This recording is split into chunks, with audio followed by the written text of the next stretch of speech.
Case करना चाहिए उनके कंपनसेशन के लिए। लेकिन जो मेरा मानना है कि शायद कंपनसेशन सफिशिएंट नहीं होता, हमें उससे एक स्टेप आगे जाना चाहिए। और अगर हम अकाउंटेबिलिटी की बात करते हैं तो मुझे लगता है कि कंपनसेशन से ज्यादा हमें डिमांड करना चाहिए prosecution of the investigating officers, क्योंकि फोर्स्ड कन्फेशंस सब लोग मान रहे होता है और ये भी मान रहे हैं कि जो ज्यादातर केसेस है उसमें कुछ भी रिकवरी नहीं होती, लेकिन उससे पहले उसको अरेस्ट कर लिया जाता है, सब बाद में प्रूव होता है। तो अगर ये केसेस डिसाइड होते हैं उसमें एक्विट हो जाता है आदमी,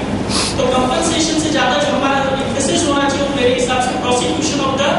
इन्वेस्टिगेटिंग ऑफिसर्स, और even in some cases like heinous offences जो 304, 307, 307 ये सब होते हैं,